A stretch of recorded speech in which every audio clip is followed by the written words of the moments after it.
myself so we can get going. Trying to get this thing right here. All right, we straight? Everything is straight. Okay, Black Power. Black Power, definitely Black Power, man. You know, man, it's an honor to have you on the platform, brother. Yes, it really is. I would like for you to go ahead and just elaborate, you know, on who you are, you know, and we'll go from there. Okay, to those who are in the listening audience, my name is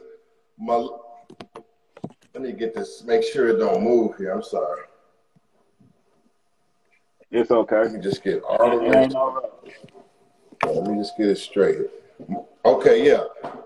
My name is Malik Zulu Shabazz. I am an attorney. I fight police cases, and I am the chairman of the new Black Panther Party. I'm a student of Khalid Muhammad, and I have been in the liberation struggle for my people all my life. Many of you know me. And so I fight for my people, and I fight in the courtroom, and I fight all over the United States of America and the world for my people. And that's who I am. I'm a revolutionary, my brother. I'm a freedom fighter. That's real. And the topic of this interview is being the new revolutionary. And since you said revolutionary, how did you get into being a revolutionary? At Howard, well, I was born in a Black Muslim family. You read my book, the Book of Khalid. Here's a copy of it right here. You read my book, the Book of Khalid. They're gonna put it in the box in the chat in the chat room. If you read my book, the Book of Khalid, I'm born into a Black Muslim family, and they come from the Nation of Islam. And so then when I went to Howard University, there was an explosion of Black consciousness. I got involved in that, and I started linking up with Louis Farrakhan and Khalid Muhammad, the leaders of the Nation of Islam at that time. And so, you know, being involved in the struggle at the time that rap was blowing up, like Public Enemy was bursting on the scene, Black Consciousness, KRS-One burst on the scene. You know, I was into the music scene at Howard University, and I was into the political scene. And that's how I got into Black consciousness. It was through the Nation of Islam, it was through Howard University, and also it was also had to do with Black music. Black music woke me up also. You know? Indeed. Indeed. Not many people know it, but I do some of this right here. Wow.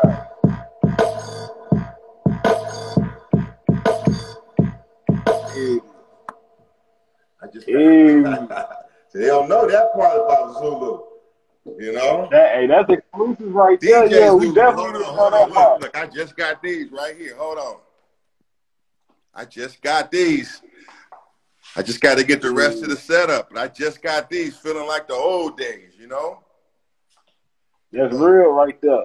Yeah. Wow. Okay. So, you ain't playing. Yeah, that's part of my background, though. The music is part of my background, brother. That's all I'm trying to say, and that's part of what helped wake me up. And that's why many people heard. They'll probably put it in the chat room. We got the Black Power Hip Hop Showcase in Atlanta on April 16th. The Black Power Hip Hop Showcase.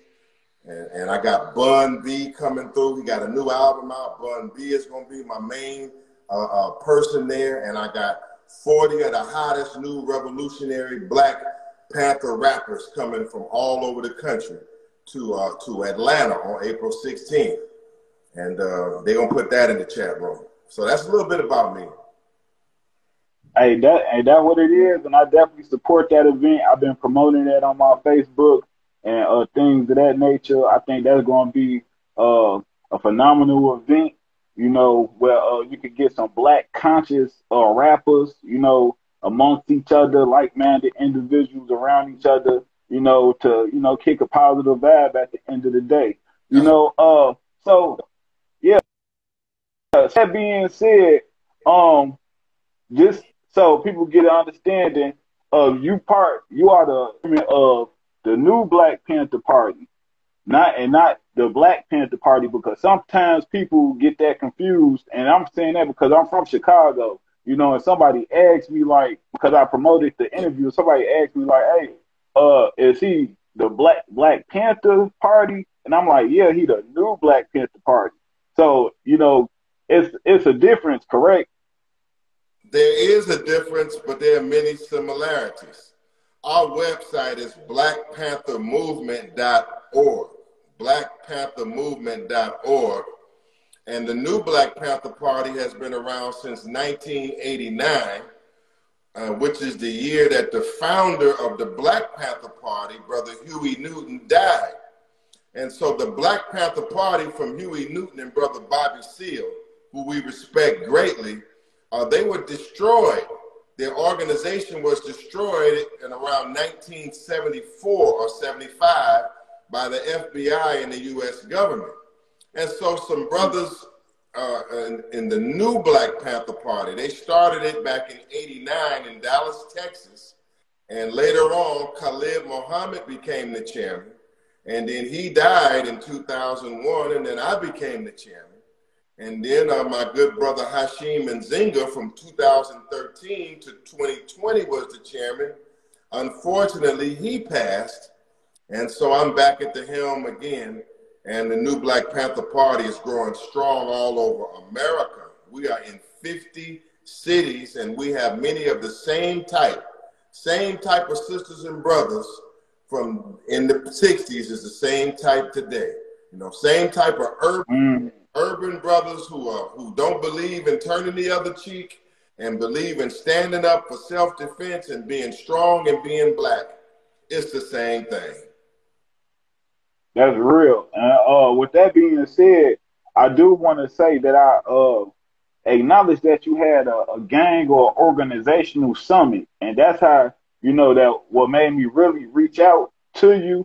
Because like I say, I'm from the South Side of Chicago. It's a lot of violence going on, a lot of poverty going on, a lot of different things going on in our communities. And I think the message that you put out with that summit was that needs to be heard at the end of the day. Where you had different gangs coming together, no violence going on. Everybody is building and talking on a positive level, and everybody trying to uplift the community. And it's not behind closed doors, it's in public.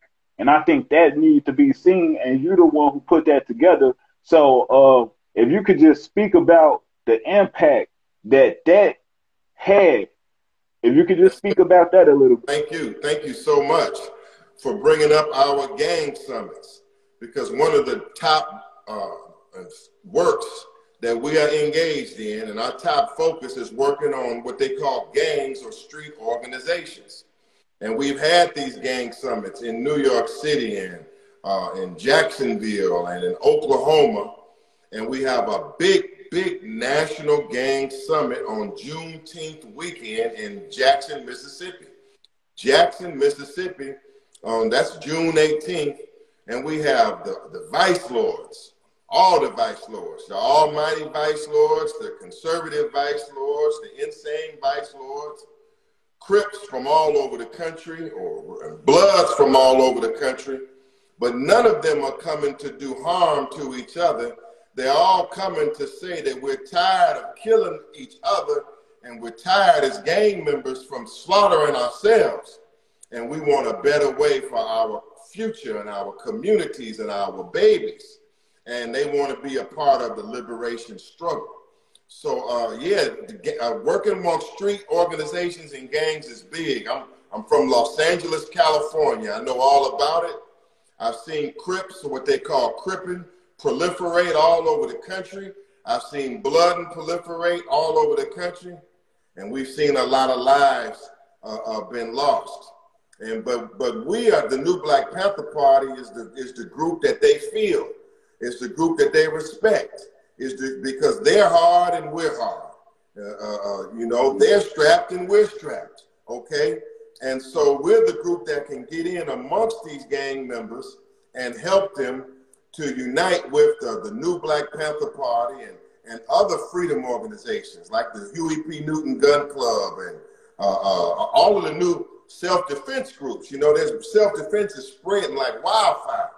So on Juneteenth weekend in Mississippi, we're going to bring all of the street organizations with all of the self-defense organizations, with all of the strong Black leaders, and it's going to be a powerful explosion, not for war against each other, but for self-defense and peace, and also preparing for war that our enemy is planning against us, because our enemy is planning to wipe all of us out if we don't wake up fast. That's definitely real, and I agree with that. So what wisdom or what knowledge are you giving the brothers and sisters in these urban communities, you know, to make them think, well, they need to come and see what you're talking about or come to the events? Like, what is the, you know, motivation behind them coming? You know, you got to be telling them something to, you know, make them change the way that they looking at things, you know, and want to participate. Well, we got to organize. Our main message is no matter what problem it is in our community, that we have to organize. If we say brothers is that they're either illiterate or they don't know what they're talking about, or they're not woke, or they don't know what time it is, well, they need to come around us, because this is what we're doing. We're dropping knowledge and information that can wake our brothers up. And this kind of knowledge that we're giving out is steering them away from the penitentiary and the jailhouse and into a productive life. Not only knowledge, but we encouraging brothers to go and get their education. Get your education. If you've messed up in high school, we got GED services we can link you into. We want you to get your either learn a skill, man, learn carpentry, learn trade, learn home repair, learn home improvement. If they trying to lock you down because you got a felony or something, well, there's another way where you can still get paid. And others, college students that is listening, students that is on the line. Well, we got a whole bunch of student revolutionaries, and I'm a former student revolutionary. We got to organize, my brother. Those here who may have at one point been into the Black Lives Matter situation. Well, even though we don't hear that much from Black Lives Matter, they believed in organizing. They believe in attacking the issues around police brutality, putting that pressure on that city councilman, putting that pressure on that police chief, putting that pressure on that mayor, putting that pressure on the United States government. That's what we believe in. We believe in stirring this system up that is oppressing us and letting them know that the destruction of the Black man and woman will not be tolerated. So there's many. You just want that positive Panther energy. You just want to be around brothers and sisters that want the betterment for their people and are not cooning, samboing, and jigabooing, you know? And that's what we're about. And for those that want my legal help, well, I'm an attorney at war, and I fight police cases all over the country. So, I mean, if you want some action against this enemy, if you want some knowledge, if you want to do something constructive with your life with constructive people, I say y'all come on around this Black Power movement and this new Black Panther Party. Yes, I do. That's real, man. And so with that being said, do brothers and sisters have to join the Black Panthers to be down with the movement? Like to be down with getting the knowledge and, you know, having you as a part of their legal aid? Do you have to be a Black Panther to, you know, have these things? Or is it included just us just being Black, like you say, Black Power movement? It's just all Black people, period. Like, that's a great question. I'm here, my brother, for all my people. And the new Black Panther Party is here for all of our people. my legal organization and my legal practices for all black people who would be victimized by police brutality. My workshops, my classes on, I teach on what black people must know to survive police encounters. I teach workshops to all black people, high school students. I teach it to colleges. I teach it to community groups. I teach what we need to know when dealing with the police. And it's not just for the Panthers. The Panthers may help me. Okay, so, you know, for those that are listening, you know, you stay tuned in with me. I teach you what to do when the police stop you in your car. I teach what to do when the police stop you on foot.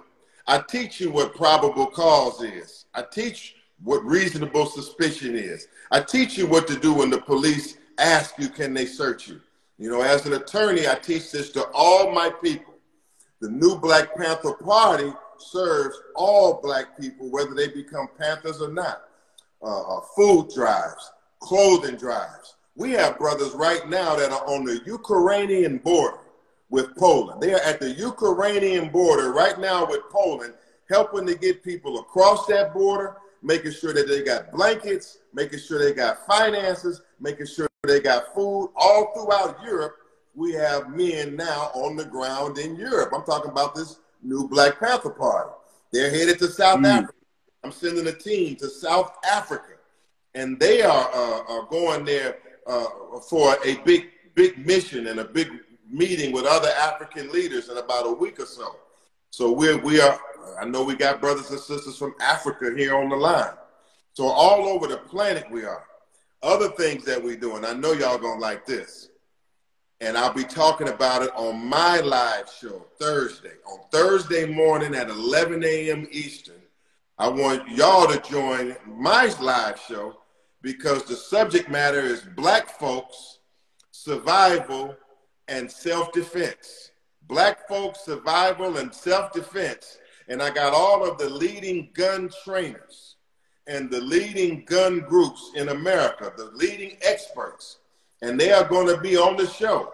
And they're coming on with their AR-15s, and they're coming on with their AK-47s, and they're coming on with their 9mm, and they're coming on with their bug-out bags, their survival bags. And on my show, they're gonna talk about us and show us all we need to know about defending ourselves and surviving in the case of emergency. So what am I saying? You come to the new Black Panther Party, you can get trained on how to defend yourself, how to fight, how to use your weapons to defend yourself and to organize your family and your neighbors to defend themselves. And this is what a lot of people are coming forth for. Expert professional training. Brother, even the gang members, they got guns, but they don't even know how to shoot. And they don't even know who to shoot. And so when you get trained so you can know how to shoot, and you got to get mentally trained so you can know who not to shoot. But in self-defense, you got to know if you got to shoot, who to shoot, and when to shoot. So that's what we're going into on Thursday. But that's what our program is about, man. I mean, we're warriors, but we're professionally trained warriors. Hey, understandable. You know, you dropped a lot of jewels with that. I wanted to ask you a question about your fear. Where did you get the fearlessness from?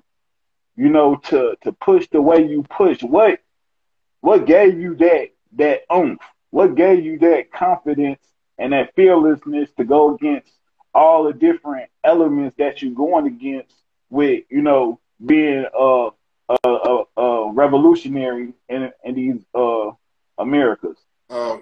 When I met Khalid Muhammad and Louis Farrakhan, you know, I'm just a young college student and I don't know anything really about challenging fears, challenging systems, challenging enemies and opponents. And so as a young student, I met two men who were so strong and so bold.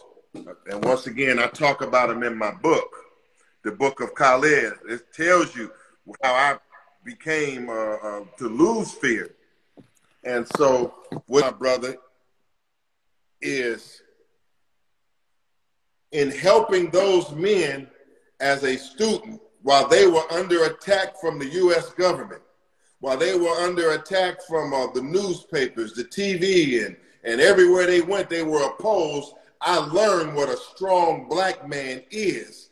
And I learned how to stand up for truth and to speak truth to power and to believe in God and God alone. I learned it. And so as a law student, not too long after I met them, I became the subject of attack myself as a law student. And they were attacking me for supporting Farrakhan and Khalid Muhammad. And I stood up out of a belief in God. I stood up, and even though the law school and the whole Howard University,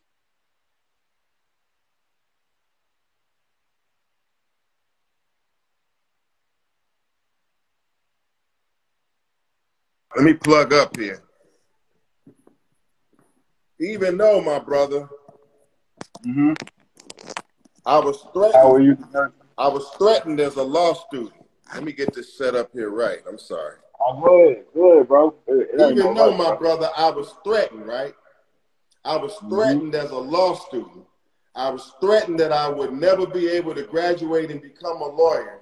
I was threatened that if I didn't back down from what I was doing, that I would be destroyed because of my belief in my mentor.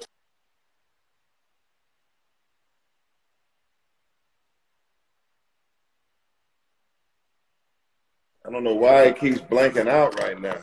But anyway, we're going to get it in. I have to just keep tapping it or something. So, I'm sorry. Just bear it's okay, man. Bear with me. Bear with me. I'm with you. It's a pleasure having you on the platform. Yes, it's a sir. lot of young brothers and sisters who want to hear the jewels you dropping. Here I go. Here I go.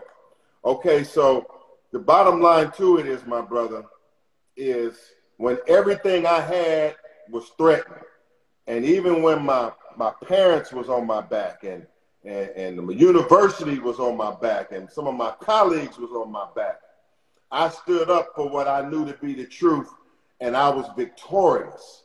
All my critics who said I would be destroyed were proven wrong. Not only did I graduate law school on time, despite heavy opposition. I mean, I'm all in the newspapers, on my college campus, I'm on TV, everybody's on my back and on the back of my mentors. I graduated on time, and I passed my bar exam on the first time in several states. And I've gone on to be very successful in life. You know, I would be remiss to say that I'm successful in life, but I've taken a very militant stance that people would say, well, you can't do that and be successful. But I've been successful, and so I have to say that that's why I believe and I know that there's a God, because you don't stand up to white racism, white police, organize the new Black Panthers, and upset white society like myself, and still keep right on rolling unless you know there's something about the scripture where it say the Lord is my shepherd. Hey, with that being said, can you give a little insight on what's going on with the brothers over there in Ukraine? Are they still are the people who are melanated still having a problem with going to other areas and other countries? Or because from what I heard, the black people wasn't being let on the trains, and and if they was the last people to get on, and it's a lot of black people who just kind of being looked over, I should say, by the other races. That's right. So can you give a little insight on what's going on the ground there in Ukraine? Absolutely. Let's talk about the Ukraine. Ukraine, which is right next to Russia, and Russia claims ownership of the Ukraine, and everybody right now is upset because Russia has attacked the Ukraine. Well, in the process of the Russians, who are white, attacking the Ukrainians, who are also white, the Ukrainians have been seen kicking and beating and brutalizing black people who were students from Africa who are just trying to leave the country. Even though they are being pounded by Russia, they were exposed pounding black people. And that lets you know that it's a rough situation for us as a people. It's true that they were not treating them right. And it is also true that in the Ukraine, that there are some people who have what they call Nazi ideology, a white supremacist, racist ideology. And that comes out when black people are being kicked and they're being beaten. You see it coming out. And so, you know, we got to learn how to just survive as black people, is what I'm trying to say. When the president of Russia or Putin talking about he might launch some nuclear weapons over here, that's a battle between him and America. But guess what? Our babies might be affected. So our position as leaders and organizers is we gotta be prepared for survival. We gotta have survival supplies. We gotta be prepared to live on our own in the wilderness for 30 or 60 days. That we gotta have we gotta prepare for the defense of our families, because we can't depend on white society to do that for us. We send people to help our brothers and sisters in the Ukraine because we can't just lay back and say, well, we're going to depend on the white European to take care of African people. If we don't get around and help African people, nobody will. So I want to say shout out to the group I Love Black People with Sinclair Skinner. I Love Black People. They are on the ground also in Poland, and on the ground in Belarus, and on the ground with cars and vehicles like the Panther Party, helping to serve and to rescue black people. Yes, sir. And I take my hat off to them brothers and sisters who risking their life over there. Yes, because I know, because I know them Russian people, you know, the Nazi-minded brothers over people. I ain't gonna call them brothers, but the people over there don't want people from other places coming in to help the melanated people. You know what I'm saying? At the end of the day, because if they wanted people to help them, they would help them and help them brothers get where they need to go, and help them sisters and them babies get to where they need to go at the end of the day. You know, you being in the music field, you being into the music, how do you feel about all the narratives that's being promoted in the hip hop industry? You know, how do you feel when you turn on the news and you see another rapper dead, or you see another rapper in prison? You know, like, how do you internalize that? You know, how do you perceive that? Same thing as when we saw Tupac killed in 1996. Same thing as when we saw Biggie killed a few years later.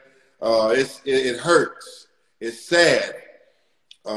You know, but we love the rappers. We want to say that first, that you know, that this generation is one of the best that we ever produced, and that the rappers are our hope. They are our champions. They are our ear to our people, and we want to work with them.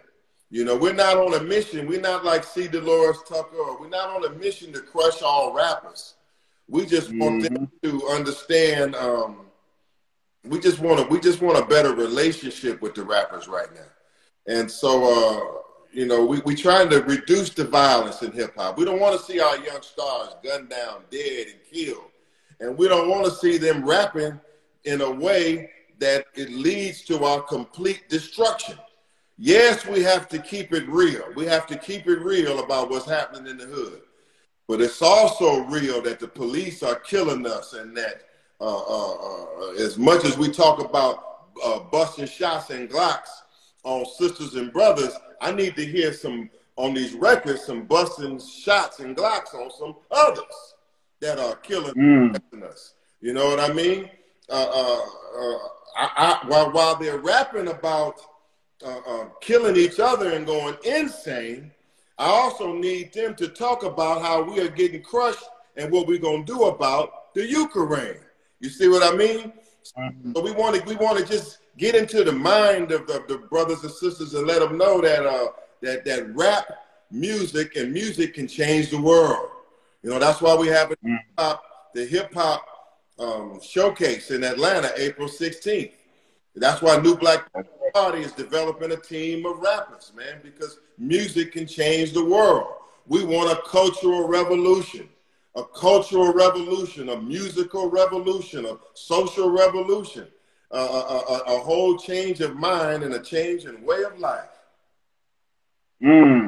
Are there a lot of black lawyers like yourself? There are plenty of black lawyers, from all the way to the top. Some of the most famous, Attorney Ben Crump, whom I know, Lee Merritt, who I know. Lee Merritt, who I know, Attorney Donald Temple, my mentors, Greg Latimer, those in Black Lawyers for Justice. Plenty of great black lawyers. Also, it's ones that we don't know, ones that are that criminal attorneys fighting cases every day. Just brothers and sisters that are just out here working as attorneys. And these days, I'm happy to see that the black attorney is given a fair chance, that people are giving the black attorney a fair chance. And I want to say in conclusion, because I got to run, is that we need more black lawyers. We need more brothers to go to law school. I think y'all see reason. We need y'all. Go to law school. It can be a important career, a profitable career, and it can be a career that is on the front line for justice. All I saw at Howard University Law School was black women in law school, dominating the law schools. So we need brothers to go to law school. We need lawyers, but we need revolutionary lawyers. We need brothers to go on and to not get caught up in the brick selling game, but to go on to college. Go on to college, please. Get that degree. Get that graduate degree. Get your school, and don't be a fool. Sounds typical, but it's true. We need revolutionary students. We need revolutionary business people, revolutionary engineers, revolutionary science and technology, STEM persons. They're coming all from Africa. Our sisters and brothers dominating in STEM. Dominating in STEM. Dominating in engineering. All the way from Africa, all the way in America. Let's get our education. Let's get our vocation. Let's work with our hands. All cities across America, brothers, the brown man is making a killing.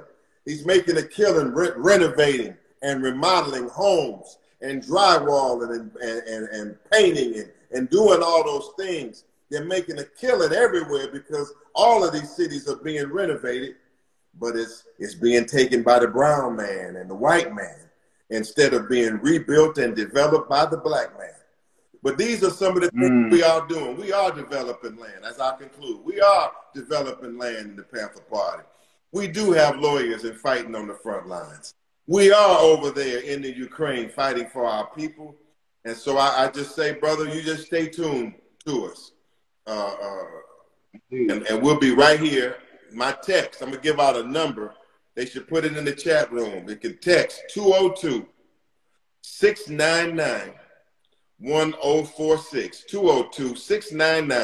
202-699-1046. And you talk to me and find out more about this movement for training, movement for education, movement for building up and defending black people and defending black women. And as I conclude, I am the one that went in and bodied fresh and fit. I'm talking about Uncle Fresh and Uncle Fit when they were dogging out black women and saying how they didn't like black women and they didn't want black women and they only wanted white women or non-black women.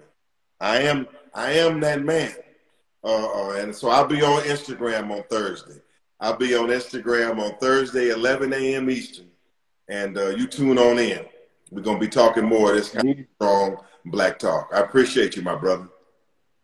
I appreciate you. I know you got a lot of things to do. I appreciate you coming on the platform, dropping the wisdom. And I know for a fact that we done motivated somebody you know, so they can be the new revolutionary, you know what I'm saying, at the end of the day, so they can, you know, do their part and what needs to be done and taking back, you know, what's justly ours at the end of the day, you know, which is freedom, justice, and equality. You know, with that being said, thank you very much. This will be on Flacco Santana TV on YouTube, and I'll tap in with you later. Black Power, brother. Black Power, Flacco Santana. Tune in to Flacco Santana because he's on point.